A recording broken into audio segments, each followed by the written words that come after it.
Well, this is what you expect from Kevin Stefanski, isn't it?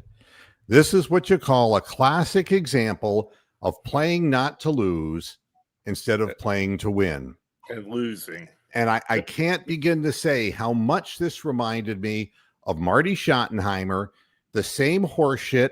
And the thing is, Stefanski thinks he's an offensive coordinator. I have seen enough of him. I don't want to see his face again. When you have an opportunity on a neutral stadium with a possession in decent field goal position, and you run up the middle and dive on the ground and give the ball back to the other team, where they have at least a seasoned veteran quarterback, you knew how it was going to end right then and there. Well, we're going to leave it up to our defense. And it doesn't work that way. I'm going to bring General Dog here into the stream, but for some reason, it's not letting me. Are you there, General Dog? Well, I'm getting a big blank screen, so can't help you there, Chief. Okay, now I can. All right. You there? Yeah, it was a permissions issue. You didn't ask for my permission. Oh, God. Well, it was access to the microphone. It was permissions issue is what I meant. Okay, gotcha.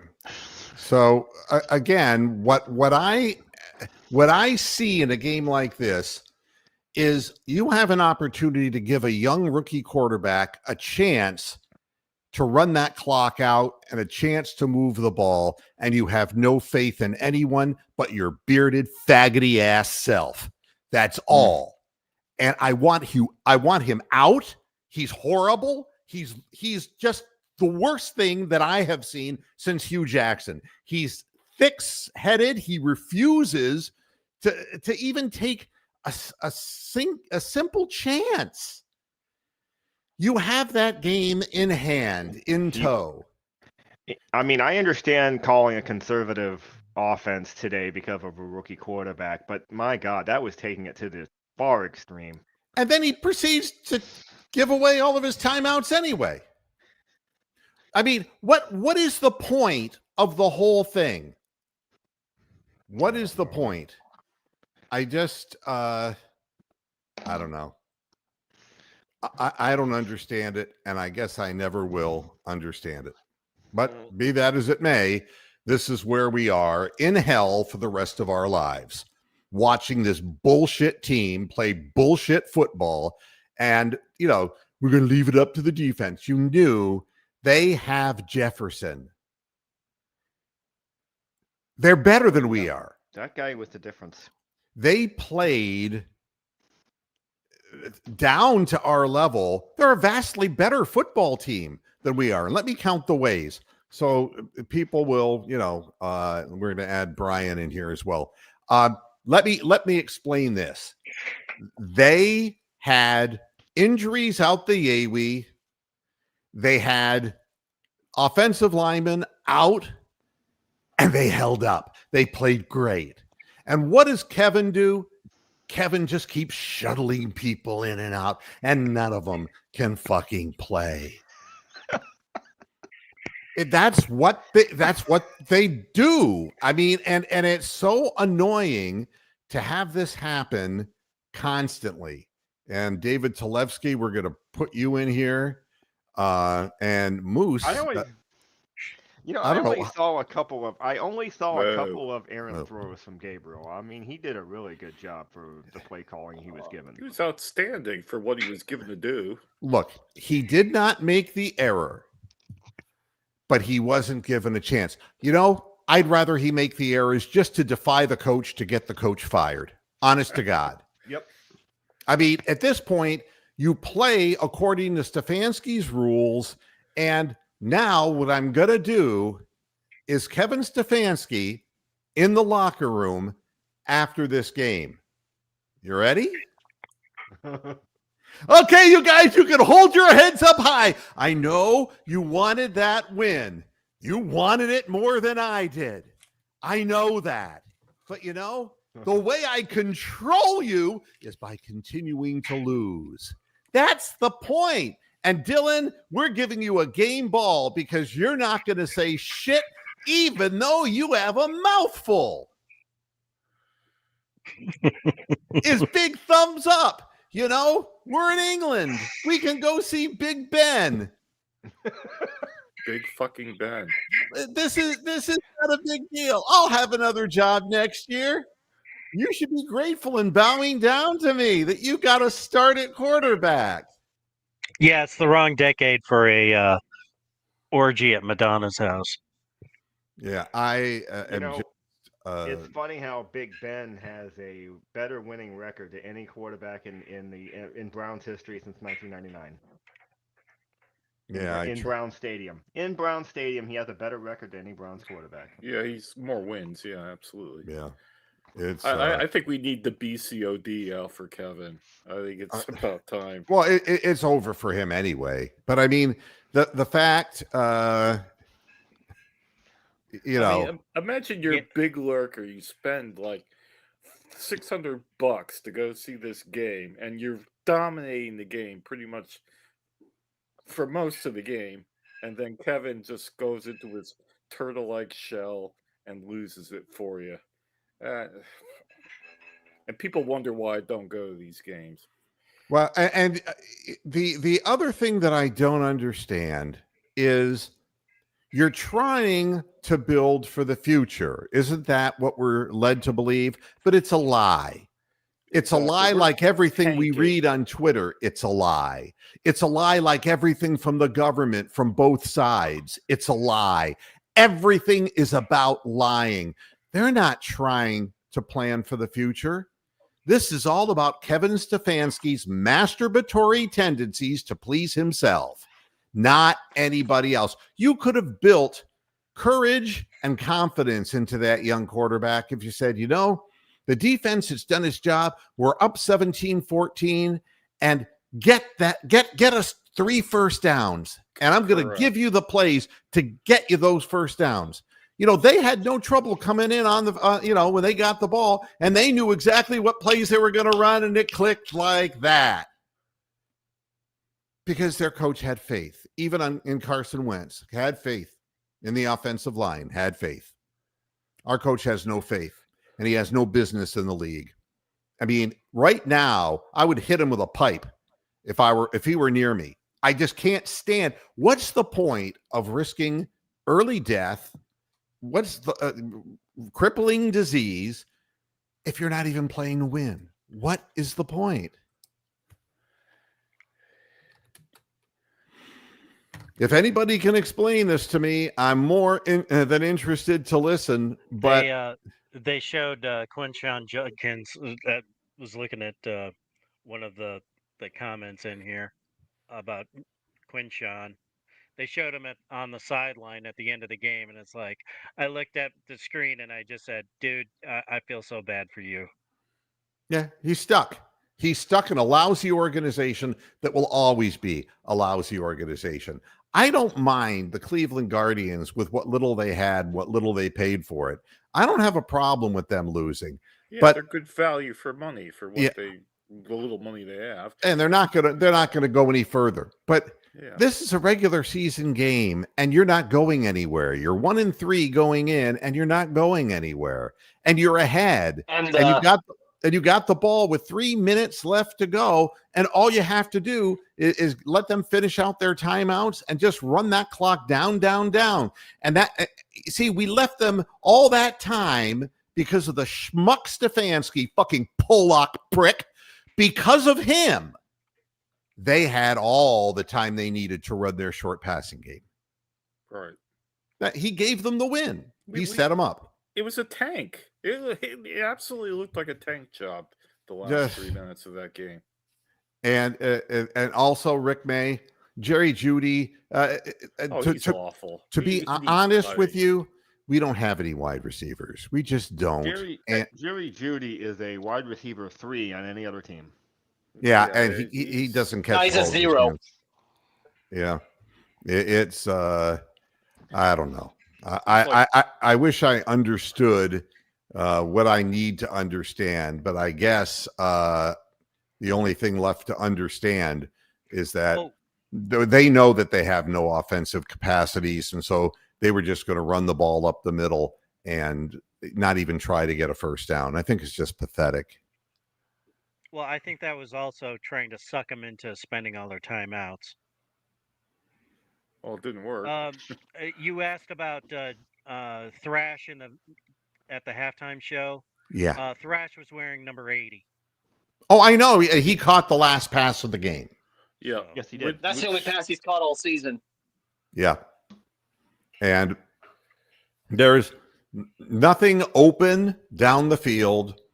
He wasn't going to force things, but you got to have plays in your playbook for a situation where you need to get that first down to get that ball up around midfield so that even if you stutter after that, you kick them deep. Yeah. That you don't let them just get the ball back right away. You run off clock, but you have to have plays that are safe plays that you can, if you can get it down to 3rd and 2, and then you want to try to run Judkins, I get that. But there was no effort to even do anything. Well, Bojorquez did his bit. I mean, the toe tap on the goal line by Sukiyaki or whatever his name is. Sunahama, yeah. Yeah, that was the absolute killer, giving them like 19 plus yards there. Yeah. But in the end, Adam, it doesn't matter because he didn't get a chance to finish it. I don't understand.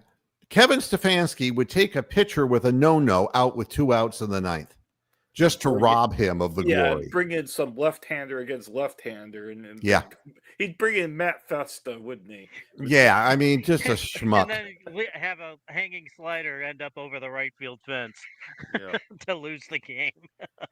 And Jeffrey brings up a good point. He's not an outside receiver. He's a slot guy. It's because they're running so many tight ends. They don't have alignment for this. They need an outside guy just to. And even if they did, they don't have the position coach for it anyway. Well, that's true too. And the answer to your question, Erlanger, is because you have a coach and an offensive coordinator who are the same person, and Reese is a bum. The only reason he's there is because Dorsey isn't. And Kevin got to pick his deaf-mute assistant. And, did you see the first play of the game? Did indeed. Right after the kickoff, the guys in the sidelines didn't know which one of them was supposed to go in. Fannin and another guy were going on the field, off the field, on the field, off the field. First play of the fucking game, they didn't know who was supposed to be out there. I refuse to have anything positive to say as long as Kevin Stefanski's the coach. These guys are not being prepared. And week after week, the defense does enough, but you can never do enough for a team that's not trying to win offensively. That's, it's just that. Well, the good news is I have the rest of my evening. Yeah, I have the rest of my day too. And I said hi. Oh yeah, I will. She's out behind you walking the dog, I think. Well, Topaz just got back this morning from what turned out to be a 4.5 day transport that lasted way too long. And poor doggy. I mean, he's traumatized. I feel very, very badly about that. And he just pissed all over the floor, and we had to clean it up. That sounds like what Kevin did today. Yeah, well, no, he shit the floor. That's what Kevin did. Yeah, my God. And as far as outsmarting himself, you got to be smart. Try to outsmart anybody. He's stupid. This just in: Kevin Stefanski to be sued by Johnny Depp for shitting in his bed. Yeah, absolutely. And Tony's trying to be the facilitator, but unfortunately, we know what you're doing, Tony. Judkins is a good young running back, and the fact that that's all they have. And why it's like, we're going to put the game on your back. And then he runs them right into the line. I mean, no, without even having no deception, no nothing. It's like, that's that. They played to lose, and it was Marty ball all the way. And the same result, of course. When you got no balls, you don't win. Guess what? It's Steelers week now. Oh, dear. So. Well, I don't really care. There's no rivalry there. The Steelers are so much better and better organization, better coached, better personnel. They make the most out of the people they have. They're so far superior, and they always will be as long as Jimmy Haslam is there. Who are they going to injure on our team next week? I don't care. I don't care. I disagree about Andrew Berry going. Andrew Berry, the drafting is good. The coaching is not. Yeah, I mean, the bottom line is that when you see Schlesinger and you see Judkins and you see Fannin, you can't say that Andrew didn't get a good crop this year. What I would say, though, is that, and I said before, and now you understand why, and I'm going to be just as vocal when I said what the Browns need to do is to give 100% of the quarterback reps this past week, to Dylan Gabriel and start him and playing, and he's your starting quarterback and not Joe Flacco. And then after that, he'll get 75%, and Shador will get 25% and 0 for Joe Flacco because he played his way off the team. But that is in the end what I suggested be done. But that's not what got done. They put him out there, and they didn't trust him at all. They scared the shit out of him. You couldn't have pulled a pencil out of his ass. He was so tight from Stefanski saying, no, the check down. You got to do the check down. Don't be looking downfield. Don't throw it there. Don't throw it in the middle of the field. And if you're going to throw it near the sidelines, throw it 15 feet high. Yeah, there was an exchange. There was an exchange on the sideline between Stefanski and Gabriel. I saw it, where Stefanski was talking about it. Yeah, and then Gabriel was looking like, well, what the fuck did you want me to do? Yeah, I mean, you're not out there to win. I mean, what's the point of, the idea is putting a young player into a situation to see how he reacts to it. That's the point. And you never gave him a chance to react to it. He just became a robot who handed the ball off to a guy up the middle. That's it. So it's technically 3 guys up the middle. Yeah.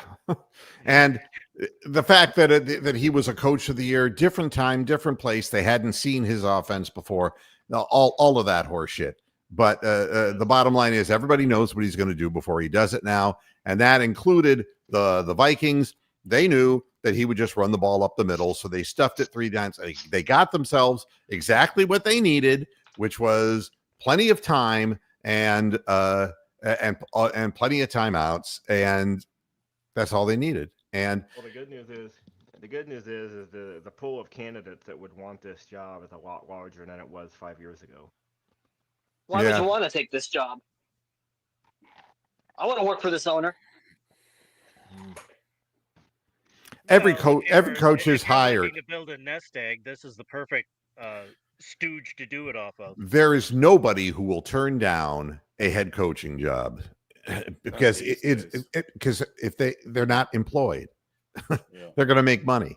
So that's what that is. Remember that Stefanski wanted this job in what was it, 2020? Yeah, it's Freddie Kitchens got hired instead. Yeah. Yep. Yeah. Yep.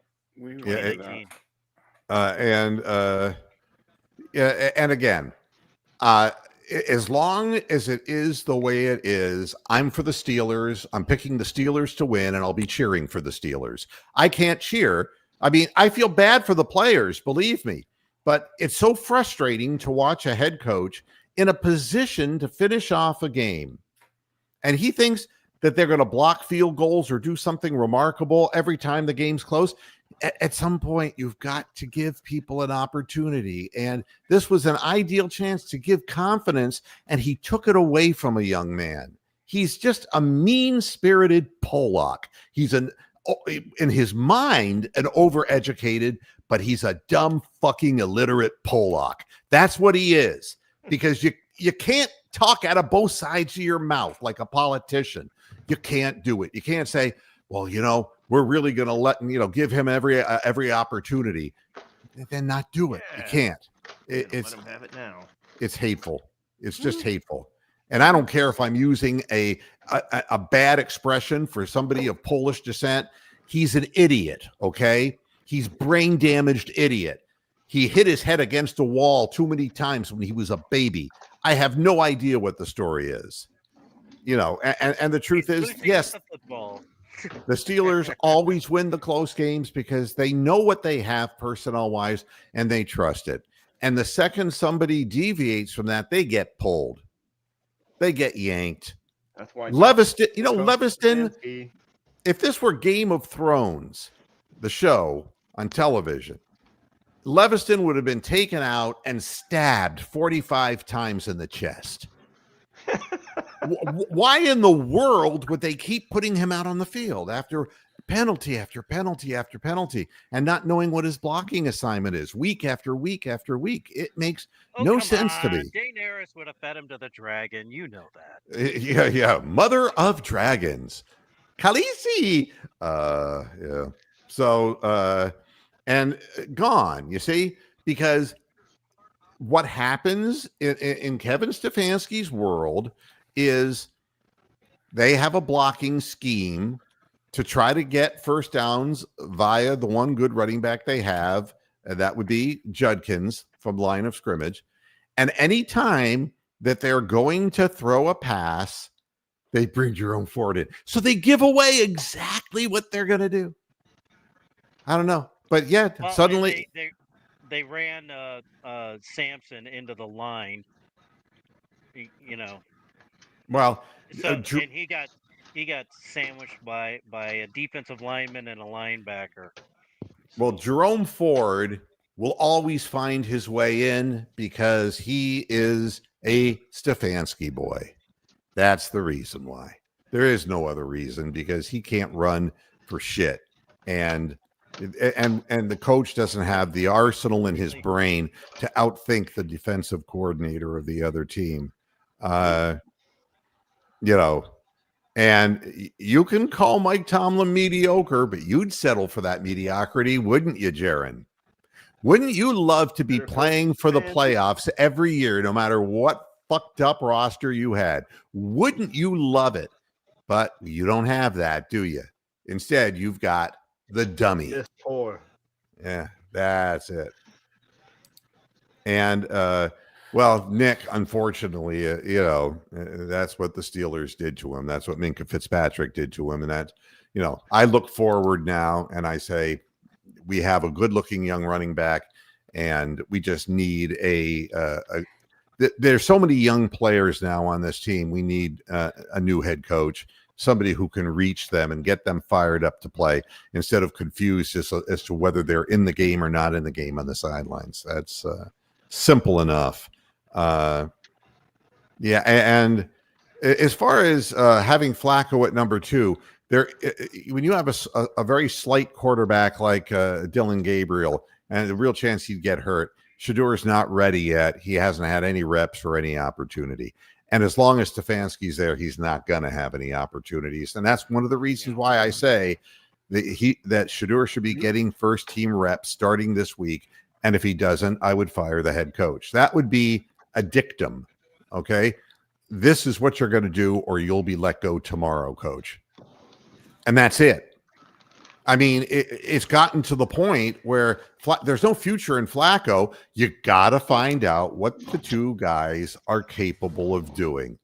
And the only way that's going to be the case is if Dylan gets hurt, Shadur's got to be ready to do something. But right now, Dylan is clearly and deserves to be the second string quarterback, and now the starter. I never had a problem with that whatsoever. Now Jeffrey is going to back up his Andrew Berry contempt by saying he's drafted 18 offensive players. Only 3 of them is playing in this offense. I don't think anybody has control of the draft except Jimmy Haslam. All right.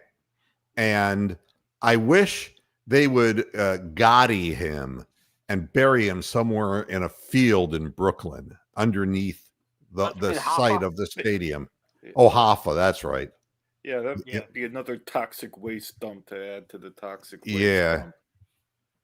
There are people in Northeast Ohio who could do the job, believe me. And yeah, the good news here is that the Cavaliers start Tuesday. I don't have to deal too much, with these idiots with the Browns. And I feel bad for the players. I'm not calling the players idiots except for Leviston, who doesn't have the aptitude to play at this level. But he's getting paid, so he's going to go out there and be baffled and confused. And I don't understand why you commit a pass interference penalty like Newsom did and then celebrate that you did it. There are some players on this team who just don't have any aptitude, and they need discipline. They need to be told, this is the right way, this is the wrong way. And if you insist on doing it the wrong way, you'll be doing it somewhere else. I mean, I don't understand. That just shows a lack of concentration. Who knows what it's all about? And the other thing that I thought was interesting, they never showed that the personal foul when we got the fumble, when we had to take the guy off of Shelby Harris.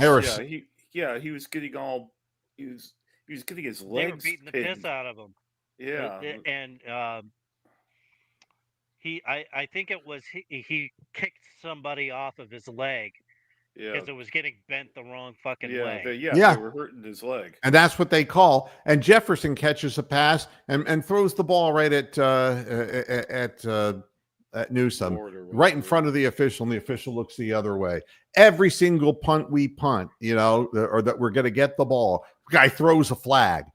So there won't be any punt return anyway. They probably said, holy shit. Carter's not back there. Larvadan is. He might actually go somewhere. Penalty. I'm tired of that too. But I'm going to say something that I never thought I would say. NFL, keep fucking the Browns. I'm all for it because they don't deserve to win. They don't deserve. The players, the defense, they play hard enough to win. But the coaching staff and the owner of the team don't deserve it. Keep fucking them. And maybe we can get Haslam out of here. I don't know. That's the only way this thing gets turned around. And if you don't believe me, take a look at what happened to the Cleveland Indians when Dick Jacobs bought that team. Oh, God, yeah. They were horrible with Gabe Paul and all that. Oh, it was just hideous.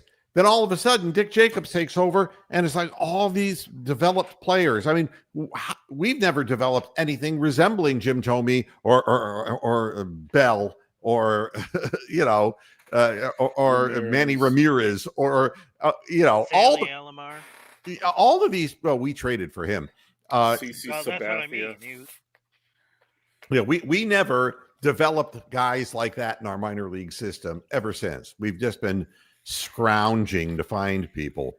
Well, so many of them got traded away, but none of them did anything. They already did a report of all of the high draft picks of hitters for the Guardians, and they've gone nowhere. They're not somewhere else in the league succeeding. They're just nowhere.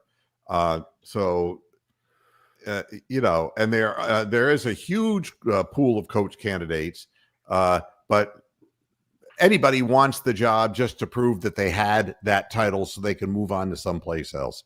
I understand that. Jeffrey is asking a question. Do you think Jim Schwartz would take it? Because I think he would be he's a lousy head coach. He's already proven that. Very bad head coach. He's want him as the head coach. He's a defensive coordinator, and that the problem is that he will get a job again as a head coach from some bozo organization, and then he'll get fired 2 years afterwards, and he'll be back to being a defensive coordinator. That's how we got him. The Lions were horrible underneath him, and so would anyone else be. I believe he wasn't the head coach when they went 0-16. Yeah, he may have been, but I mean, he doesn't have that kind of imagination offensively. Oh, wow. not much more to say, really. So. Yeah. Let me see what else. All short passes is crazy, mostly the whole game. Well, again, that the head coach is drummed it in. Don't make mistakes. Don't make mistakes. Can you imagine if as a child, that's all your parents said to you? Don't make mistakes. Don't make mistakes. You don't need to take it. Junior, you're not going to cross the street. A car could hit you. Don't take a chance. Don't. And then when your kid ends up fucking autistic and never leaving the home, then you're surprised. It's like. You just described the millennials. I just don't understand. You just whisper these things into somebody's head so many times. They don't get a chance. And you know who wasn't given a chance either was Baker Mayfield. He was a gunslinger, and it's like, oh no, not take a chance. No. And now he's a gunslinger, and if and yes, he does make some mistakes, but the bottom line is he also scores points. So somebody's asking me, can I explain what Leviston was doing? A two-step by himself. I don't know. He didn't know which way to go. He's perpetually confused. He's not sure which man he's supposed to block.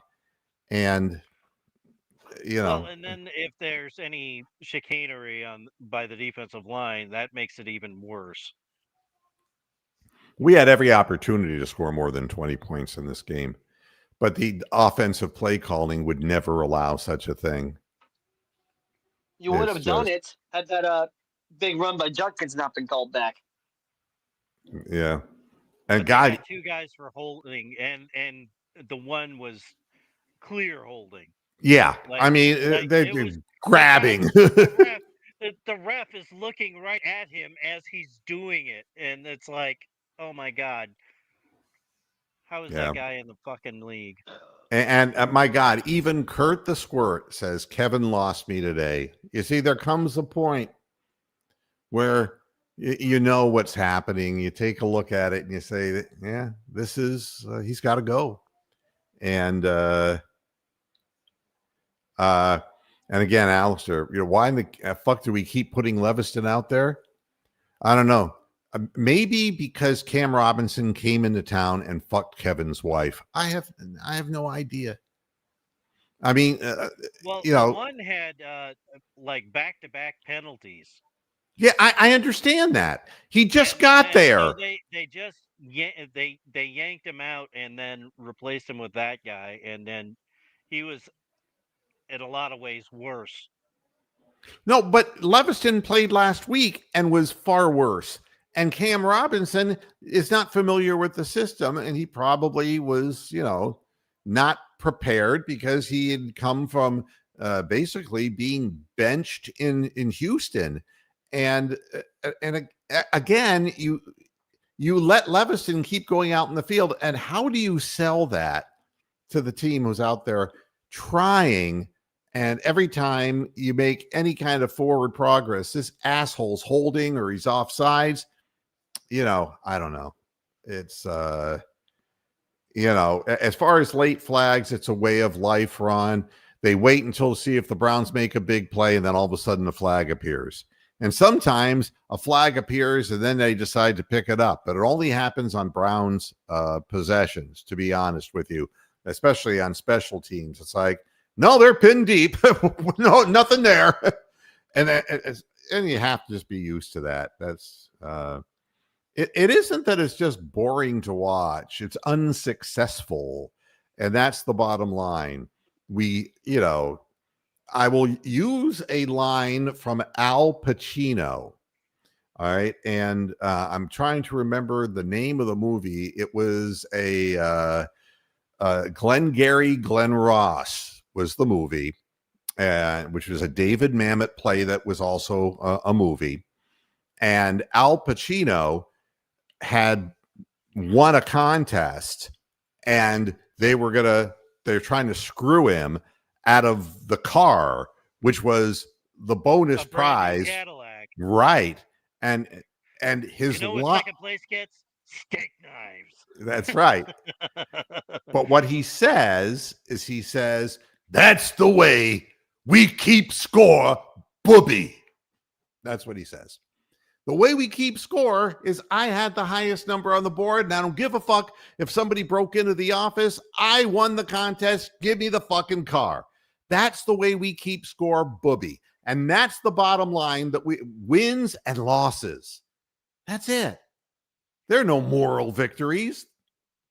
Good God. And that's right. He just crawled into a shell. Literally crawled in a shell and said to the defense, I'm going to phone in the offense, Jim. You tell the defense they're just going to be out there a hell of a lot this quarter.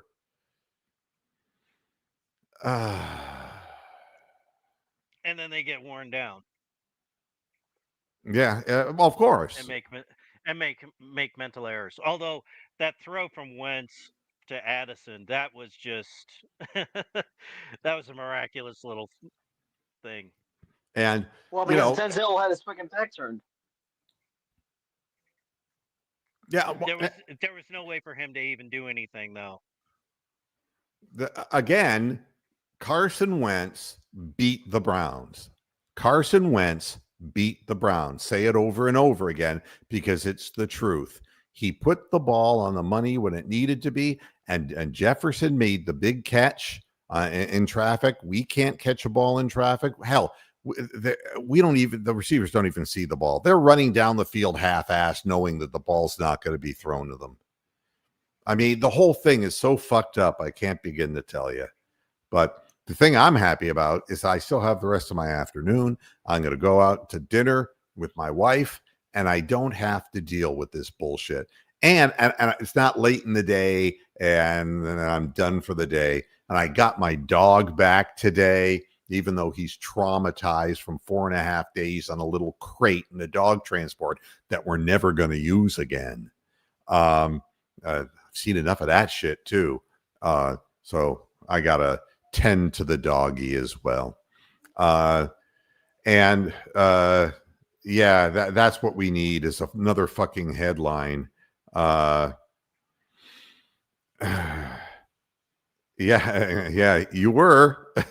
Not anymore. Actually, they might be better off hiring Frank Caliendo playing John Gruden to be the head coach.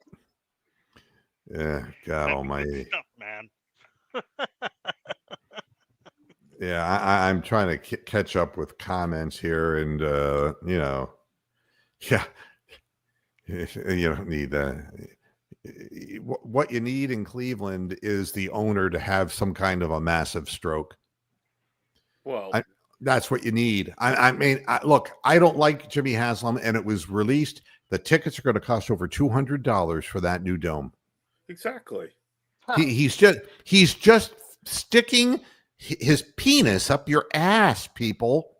Yeah, imagine how much it's going to cost to tailgate in his parking lot. Fuckers. If they even allow tailgating. Oh, yeah. They will for $400. And you know what I found out today? Something that I did not know. This game was on the NFL Network, right? Absolutely. And that's how you watched it, right? Nope. Well, I watched it on Channel 5. The local Channel 5 had it up here. NFL Network. I mean, I didn't hear what there were three people. Baby. Yeah. Well, I did not know that games overseas were being shown by ESPN. Isn't that interesting?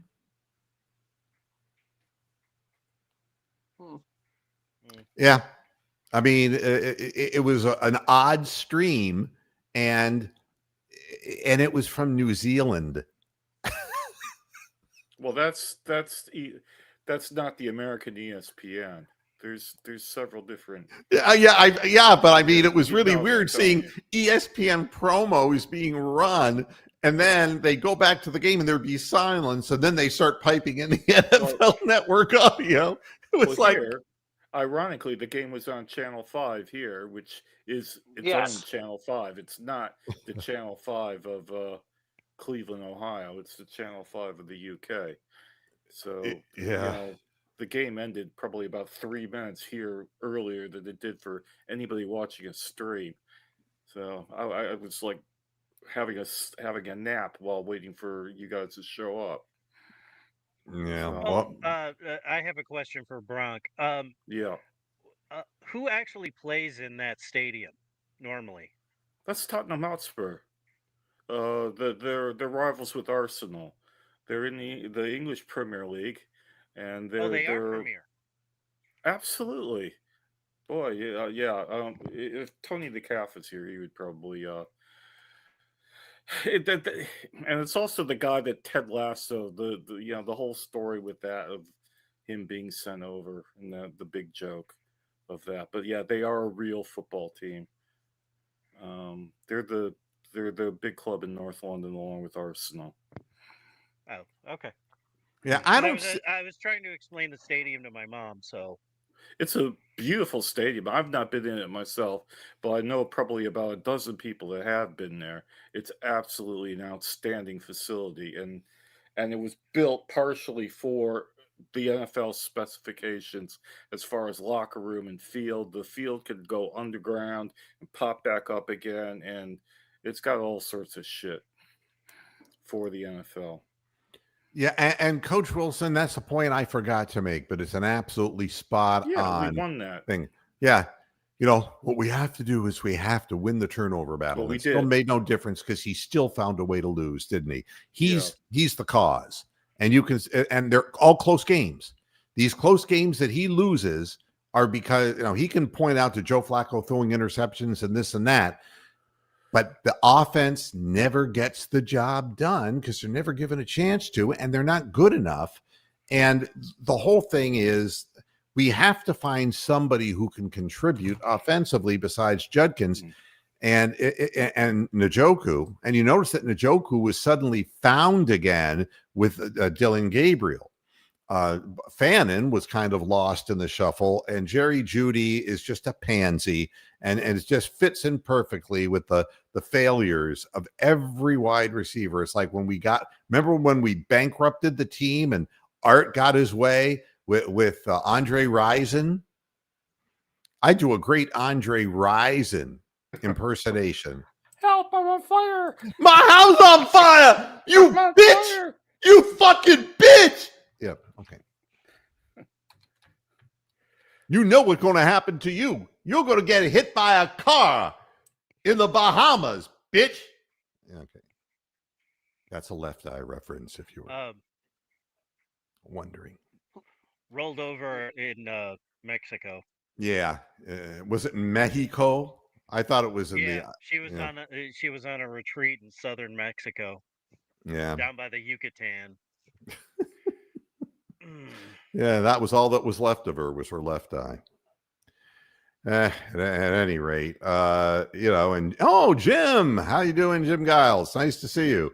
Stefanski is responsible, yes. Lining up for 2 runs and goal line when all you need to do is get 2 first downs to win the game is piss poor. Thank you. I was going to make a Jay Giles reference, but. Oh, God. It is just like life, Keith. If you don't take risks, you won't succeed. And you won't have trust in anyone. If the only person you trust is yourself, then you're going to be condemned to making the same errors over and over again. So that's what we have here. And God almighty. I really wish that there was some glimmer of hope I could share with you, but there really isn't. And so I'm just going to get out of here and go on with the rest of my day and wish you the very happy rest of your Sunday. We'll be back again tomorrow. And my misery just gets worse because I have to go watch the Panthers play. I'm sorry. So that's how I'll be spending my afternoon. We'll be back on the air tomorrow, as usual, at 5:00 Eastern Standard Time. And we'll figure out where we go from here. And you can't bring the NBA back fast enough for me, for God's sakes. Thanks, everybody, for tuning in. And we will see you tomorrow. Until then, hasta la vista, Pasture Heads. Good day.